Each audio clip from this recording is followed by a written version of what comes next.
وہ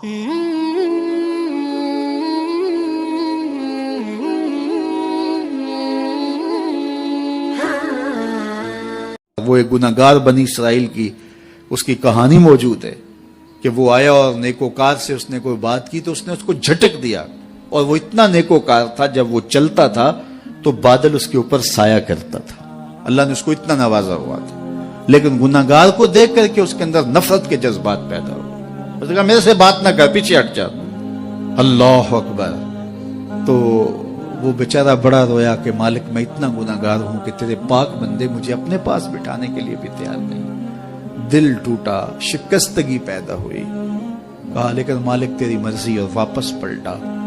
لیکن جب واپس پلٹا تو وہ بادل کا سایہ جو اس نیکوکار پہ تھا وہ سایہ اس گناہگار کے سر پہ آ گیا۔ تو وہ کرم نوازی جس پہ فرما دے، اس کے سارے بندے ہیں، تو اللہ کو جو ہے وہ تکبر کی نیکی نہیں، وہ گناہ جس کے بعد عجز پیدا ہو اللہ کو وہ پسند ہے، وہ گناہ جس کے بعد توبہ کے جذبات ابھریں، بندے کو شرمندگی کا احساس ہو۔ تو مت ایسے بنے کہ 4 نمازیں پڑھ لیں تو سب بے نمازیوں کو حقیر جاننے لگ جائیں، تھوڑا سا کام کر لیں، صدقہ و خیرات کر لیں تو باقی مالداروں کو حقیر جانے لگے۔ آپ کو دین کے کام کی توفیق مل گئی ہے تو آپ دین کے ٹھیکیدار بن کے بیٹھ جائیں کہ میں اتنا بڑا جلسہ کروایا، اب میرے علاوہ تو کوئی یہاں مسلمان نہیں رہتا، میں ہی سب سے بڑا عاشق رسول ہوں اور میں ہی سب سے بڑا مسلمان ہوں۔ نہ، ایسا نہ کیجئے، اللہ نے آپ کو توفیق دی، آپ نے لوگوں کو دعوت دی، پتہ نہیں کس آنے والے پہ کتنا کرم ہوا ہے، یہ تو ان کی رحمتیں ہیں، وہ جس پہ چاہے جیسے چاہیں برس جائیں۔ ہم کو ٹھیکیدار تھوڑے ہیں، ہم تو نوکری کرنے والے ہیں، ہم تو جوتے اٹھانے والے ہیں۔ ہو سکتا ہے کس کے صدقے، میرے والد گرامی مجھے یاد آتے ہیں، وہ مجھے فرمایا کرتے تھے جب گفتگو کے لیے نکلنے لگے اور لوگوں کا ہجوم ہونے لگا تو وہ مربی تھے بڑے، اور بڑی حکمت کے ساتھ جو ہے وہ کوئی نہ کوئی بات سمجھاتے رہتے تھے۔ تو ایک دن فرمانے لگے کہ ایک خطیب تھا، بظاہر اچھا خطاب کرتا لیکن اندر سے وہ اتنا اچھا نہیں تھا، تو جب وہ فوت ہو گیا تو وہ بخشا گیا، تو اس نے اللہ سے کہا کہ میرے مالک میرا تو کوئی عمل ہی نہیں ہے کہ میری بخشش ہوگی اور میری مغفرت ہو گئی۔ تو فرمایا کہ ہاں ہم تجھے جانتے ہیں، لیکن ایک دن تو کہیں واز کر رہا تھا، میرا ایک بندہ بیٹھا تھا، اس کو پسند آ گیا، میں نے اس کے صدقے تیری مغفرت فرمائی۔ اٹھ فریدا ستیا تے میلہ ویکھن جا، اٹھ فریدا ستیا تے میلہ ویکھن جا، وت کوئی بخشیا مل جاوے تے تو ہی بخشیا جا۔ تو پتہ نہیں کس کے صدقے سے اللہ رحمتوں کا نزول فرماتا ہے، بے عمل کو دیکھ کر کے اس سے نفرت نہیں ہے، نفرت تو گناہ سے ہے، گناہگار سے نہیں ہے، لیکن کوشش کی جائے کہ یہ عمل بد چھوڑ دے۔ اللہ اکبر۔ ایک جنازہ گزرا اور وہ جنازہ کسی غیر مسلم کا تھا، تو چشمان رحمت میں آنسو آ گئے۔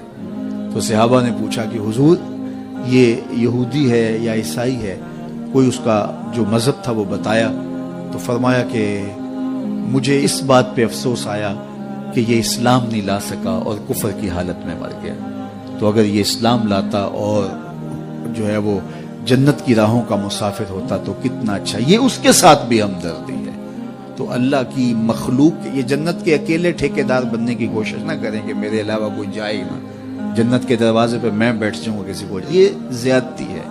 میرے تو اعلیٰ حضرت نے یہ کہا تھا، ایک میرا ہی رحمت پہ دعویٰ نہیں، شاہ کی ساری امت پہ لاکھوں سلام۔ تو اس لیے امت سازی کی ایک تو کوشش کریے، اپنے اندر باہمی چھوٹے چھوٹے نزاع اختلاف، یہ انسانی فطرت ہے، انسان کے اندر طبائع کے اندر اختلاف ہے، ترجیحات کے اندر جو ہے وہ اختلاف ہے، اپنے اپنے مزاج کے اندر تفاوت ہوتا ہے۔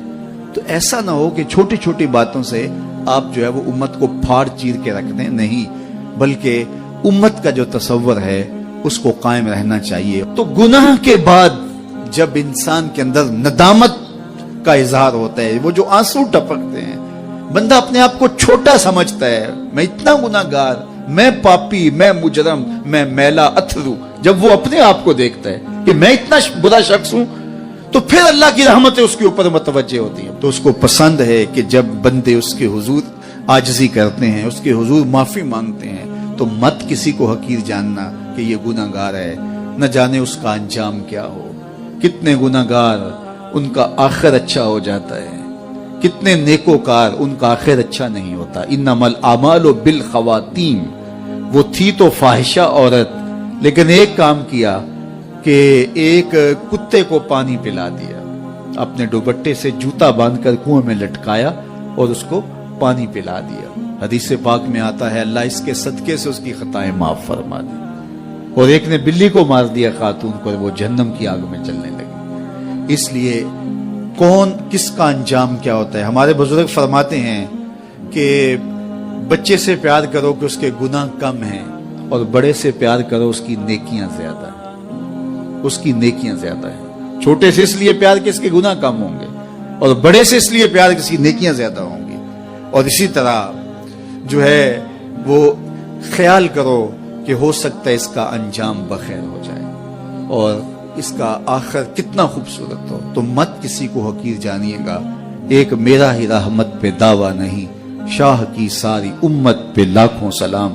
تو حضور کی امت سے پیار کرو، مخلوق خدا کو جوڑنے کی کوشش کرو۔